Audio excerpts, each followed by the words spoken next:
The FPL season has nearly come to a close, but before the curtain falls, we've got one last rodeo, and that is Game Week 38. Arguably the most chaotic game week of the season with goals galore. And everything you need to know about it, I've got it covered. I've got unique perspectives on differentials, the best differential captains, the best captains, and a very unique perspective on Arsenal assets and why you should potentially be steering away. And with that being said, let's tackle one more game week preview. Firstly, we're going to look at the best matchups across the game week and thus which fixtures to target. And this will form the base for the differentials we then go on to pick in the next section. Now, we're going to look at the top left image first. And this is an image which shows Wolves trying to play out the back and through Manchester City away at the Etihad. And one thing to note is if they're going to use that style at the Etihad, they will use it at Anfield. And we'll come on to why that's relevant. In their attempt to playing out, well, it was largely unsuccessful throughout the game and has been in general at points in this season. They're ranked 20th for goals conceded from high turnovers. And the reason is they are so insistent. Gary O'Neill is so insistent playing out from the back. For example, in the top left image, the ball got turned over and they conceded. Now, you take Liverpool, side solely based on counter-pressing, whereas City may have more elements.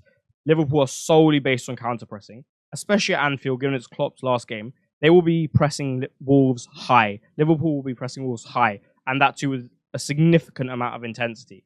Now, if you can imagine how many turnovers there could possibly be, the likes of their attackers could certainly profit. And it's for this specific reason, amongst others, that there will be space, for example, given the way they play, and given that it's a mid-block and not a low block, that Liverpool attackers have a really good platform to at least achieve like the highest points of their ceiling and significantly haul. That's one reason I really, really like this fixture. Then we move on to the bottom left image, which shows Aston Villa against Liverpool, the side we were just discussing. Now, the way Aston Villa play, they are always going to facilitate a game which can be a little bit open and there can be chances, a bit basketball-like and a bit end-to-end. They're happy to engage in a game which has transitions. They're happy to engage in a game which offers space to the opposition because they trust their technical quality when building vertically. And that's predominantly it. That's the way Emery likes to play, right? They're also going to probably be on the beach. They've got top four secured. I imagine they certainly would have and should have celebrated it because it's an enormous achievement. And with that in mind, going away to Selhurst Park when the Eagles are soaring, their attack looks menacing at the moment and it has punished so many sides. They've got 16 out of the last 18. Glasner's even being recruited by Bayern Munich but turned them down. And with all of that in mind, you can really sense Elise, Eze, and Mateta doing some serious damage to that Villa side. There will be opportunities for them to do, right? The conditions dictate that they will have chances. Now, with that in mind, it makes a lot of sense for your punt to be there. And the reason I like it so much, and I like the Liverpool one so much, and they're my favorite too, is that there's upside. There's real upside because Liverpool and Palace could score a lot of goals on the final day. The next image we're going to look at is the one in the bottom right. Now, the reason I've picked out Burnley is because, as you can see, the way they play, the way Company plays, given he's a modern manager in a lot of ways, he is susceptible to creating this isolated situations for his team. And with the quality Nottingham Forest have, which we're going to come on to, they can certainly exploit that. And given, again, similar to Villa, they don't have too much to play for. They're going to be on the beach, apart from the fact that they're just playing for pride and giving their fans a good send-off before they go back down to the Championship. And Forest will be free from their shackles of relegation threats. I think you could see a game where Forest accumulate quite a few chances. Just the amount of chances created through open play and through simple, just vertical passes will be significantly higher than you expect in a normal Premier League game, right? And it's for those reasons, I think, as we'll come on to, there are assets there which you can certainly target. This is a game where, again, Nottingham Forest can score goals. And I'm very insistent on picking teams where there is significant upside because given the template, there's not too many points where you can access this upside, right? We're going to come on to this, but for example, most people will have one free transfer. And most people have a very similar team. And as such, picking assets which have high ceilings is probably your best way to chase rank if you're looking to do so. Naturally, if you're defending, the obvious move is to stick with the template. But picking games like Liverpool versus Wolves, Palace versus Villa, and Burnley versus Forest are all good ways to access that. Finally, I've got Brentford versus Newcastle. And this is a little bit of a different one. It's not as much of a slam dunk, and I don't think there's as much upside in the other three games. But there's one specific asset I really like. You saw Newcastle participate in what was almost a basketball game against Man United. Man United almost make you do that, but Newcastle do play in that fashion to an extent. Mid-block, aggressive press, susceptible transitions, leaving space behind themselves, space in the pocket, space between the midfielders, and they're happy to do that, right? They trust their technical quality to essentially prevail with their physicality. that's why they play the way they do. And I think someone like Mbuemo, who we're going to come on to, is really well primed to exploit that. He's looked sharp in recent weeks, and thus I think if he's going to be offered that space, especially as a send-off to the Brentford fans who have had an up and down season, but more so down, I think he could be a really, really good player for this fixture.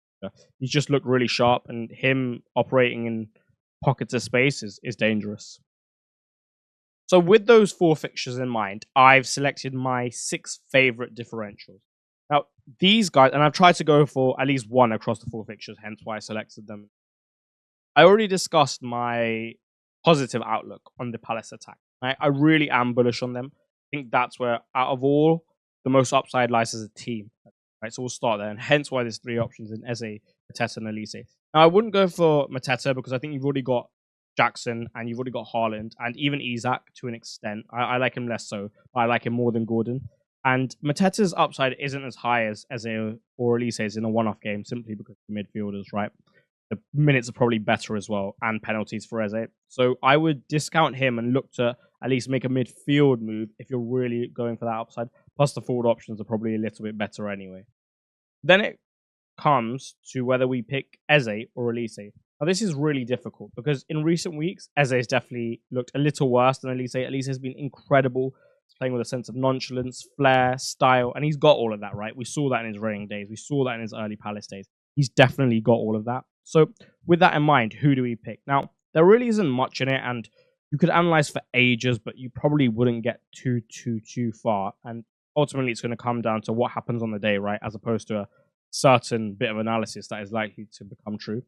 And for me, it's just, again, picking on personal preference. I'm going Eze marginally, but I prefer someone who does the basics better. The minutes are slightly more secure. He plays more centrally. He's probably a bigger goal threat in general, just with his driving runs, and he's got penalties. Naturally, Elise is in better form. He has incredible ball striking and some dominion over set pieces. But in general, I think the open play goal threat is better from Eze, and thus I would be selecting him. Again, Mateta is only an option here if you can't essentially get access to one of these mids. Then we move on to my favorite differential, which is weird to say given the stature of the player and the popularity of the player, and that is Mohamed Salah. Like I said, I think at Anfield in that last game, there is honestly the opportunity for Liverpool to score quite a few. And Salah's had a bit of an off season for his standards, and I think this would be a nice way just for him to go out, and he will certainly have that in his mind, especially with it being Klopp's last game. We haven't really seen the ruthless Salah since January, but you never know when that could come back. And if you are to put yourself in a position where you want to maximize the upside, if you're going to captain one of these differentials, you want to trust them, you're going to trust someone like Salah over pretty much anyone. Naturally, Haaland's there, but you probably trust Salah just as much. It's just that the form hasn't been quite as good. But earlier in the season, when people were doing so, he outscored Haaland, and he'd been magnificent. So for me, it's really, really, really a good opportunity to go Salah, especially because the route to him is so inaccessible for so many people. Now, with Bryan Mbeumo, I discussed him earlier, so I'm not going to go into too much detail again, but the points still stand. I'm really bullish on him. He's got the technical quality to execute as well. He doesn't need too much, and I think Newcastle away from home are a different side to when they play at St James's Park. The volume of chances they concede is significantly more, right? So with Mbeumo's good form, just had another haul at Bournemouth at the Vitality. I think he's well primed to definitely at least offer you a real differential. He'll be sub 1% owned. And lastly, Morgan Gibbs-White. I've seen some discourse about Cho, but for me, there is no one else but Morgan Gibbs-White in this Forest side to pick. The biggest goal threat, their best player in terms of technical quality. Those driving runs from midfield are irreplaceable, and they will also help with open play goal threat, set pieces, penalties. For me, minutes. For me, absolutely. If you're going to pick someone who could genuinely score a hat-trick, it would be this guy, especially against Burnley, right? With the type of runs he makes, with how good of a carrier he is. If they're going to offer him that space, he can exploit it. Not just on the ball, but also those off-the-ball runs. He's a powerful runner. So for me, Morgan Gibbs-White 100% is a fantastic option. Now, I understand this section isn't going to be particularly popular in the community just based on what I've read and how people are viewing Arsenal assets. But I do not think they're quite as good as they are made out to be. And thus, I'm here to offer you a bit of a different perspective.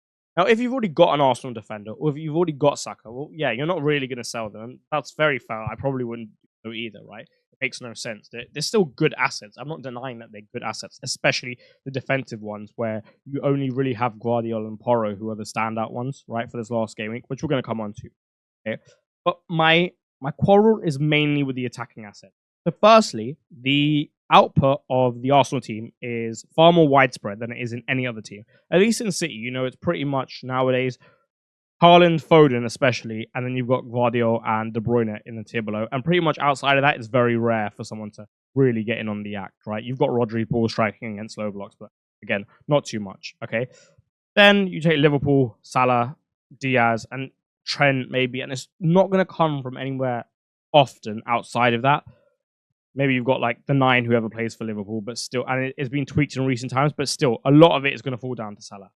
But with Arsenal, you've got Havertz, you've got Saka, you've got Trossard, and even like the defenders chip in, like White chips in, Gabriel chips in quite a bit. You've got Rice from midfield, Odegaard. There's such a distribution of the output, and you don't really want that for FPL. If you're going to have an asset and potentially go for a differential captain, you're going to want someone who is nailed on to at least have the best conditions to haul. Now, in Sean Dyche, you have a coach who can coach a very well structured low block, one that can be hard to beat. And the image on the left shows Liverpool finding it hard to beat because it's disciplined. They have players who are willing to run, which is a big thing is a big thing because it's a very tiring thing. And those small little spaces when you're playing top teams is so crucial. You need to eliminate the size of those pockets or at least decrease them. Then you've got physicality in the team in the form of the centre backs. You've got a keeper who's got good shot stopping ability. You have a monster 6 in Amadou Onana, who potentially could be an Arsenal recruit by the end of the summer. And you've got good outlets, right? You've got McNeil, good technical quality and good running power, Decore, DCL. So this team is not one to push over. And their standing in the league table doesn't really reflect how good they actually are / can be. There's a lot of good aspects to them. But with all this in mind, right, and Arsenal haven't been the best side at breaking down low blocks, right? This is the game against Brentford. They didn't create a plethora of chances. It was a bit of a sluggish, sloppy performance, right? Brentford is an example of when you go away to a big team, that is a proper low block. 5 at the back, 2, 3 in front of them, really small spaces, physical, have to work hard, etc., right? So with this not being Arsenal's bread and butter and a distribution of output, who would you even go for? Well, yeah, Trossard is probably one of the better options in terms of against a low block as disciplined as this, you want someone who's a great finisher, Trossard, and you also want someone who can manufacture angles for themselves, Trossard. Now, Saka can do the same, slight fitness concern, but Saka can do the same, right? And you're not going to sell him. But does he have the same upside as Elise, Eze, Salah, when you consider the things I've said about the matchups previously? No, probably not, because Everton aren't going to concede a bucket load of chances, but in the most likely scenario. So for me, it makes more sense to leave them alone, at least the attacking assets, and even the defensive assets, because Everton could certainly score. And you never know what happens with a bit of pressure if Arsenal really need a goal for whatever reason, right?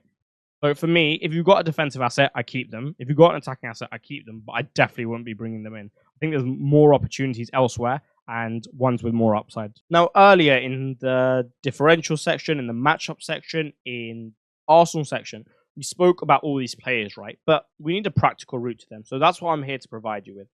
Isak and Gordon, for the reasons I discussed earlier regarding Newcastle, are the ones I'd relinquish / bench to bring in these differentials, right? So that's that base covered. The defense in most cases has Guardiola and Porro as the best defense for me, in my opinion, and then potentially has an Arsenal asset. But for those that don't, these are some players that I would consider bringing in to maybe break the template if, for example, you have 2 free transfers, or if you have 2 free transfers, are willing to take a hit. Ola Aina, for the reasons discussed, I think he could get in some good positions, and he's definitely got an attacking return in him. Ben White's here just if you wanted to pivot off Gabriel, go for some slightly lower ownership. Region, for reasons discussed earlier, also his technical quality and being able to deliver in the final third is fantastic. I think people have forgot how good his final third quality actually is. Munoz is probably my favorite out of the bunch here. I think he's got really good upside. He should have had a attacking return at least. And again, a good fixture. At least to get attacking returns. The clean sheet might be a bit harder to come by, but he's very accessible. And then Trent for all the reasons we discussed earlier. So what I wanted to show you is that you don't necessarily have to go for an Arsenal defender, and there are other routes. And if you are to go for a differential, then leaving out Isak or Gordon probably makes a lot of sense out of the other options. Because are you really going to leave out Jackson and Palmer home to Bournemouth? No, I think there are definitely goals there for Chelsea. you're not going to leave out Haaland or Foden. And then when you have Sheffield United away, you wouldn't leave the Spurs boys either. So for me, there's only one option, and that's Isak and Gordon. Now, with regards to captaincy, this is your opportunity to potentially make those. You've got Haaland, who's probably the best option for many of the obvious reasons that you already know. So I'm not going to go too much into that. I really like Chelsea's chances of battering Bournemouth. I think Bournemouth on the beach, Chelsea pushing for that Europa League spot and in a good run of form, especially going forward. I really, really like Palmer. I think he's been due a haul recently. He's been very unfortunate not to get one recently. And if anything, like to sign out the season at home, I think a perfect occasion for him. I think the conditions are really well set for him, both on the pitch and off the pitch in terms of the environment energetically, for him to do well. Then you've got Son as well, away to Sheffield United. He's looked off it recently, and he'll probably want to, again, finish the season on a bit of a high. He'll be playing at 9. He'll get 90 minutes, I'm sure. And that's a really nice chance for him to honestly score something like a hat-trick. I really could see him scoring a hat-trick in this type of fixture, right? He'll have a lot of opportunities to do so.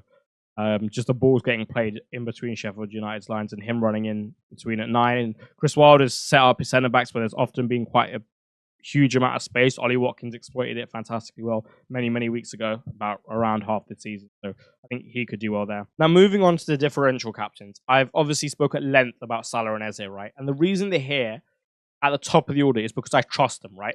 Minutes, penalties, shot volume, involvement in the game, etc., track record.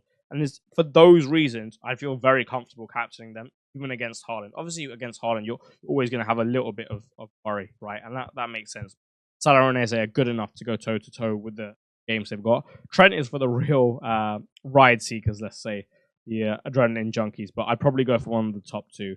And that's about it. Like, if you look at it, there's probably not anywhere else you could go for that significant amount of an upside. And Salah could genuinely score a hat-trick, right? And not many people are going to own him. So could Eze to an extent as well, but just not the same extent.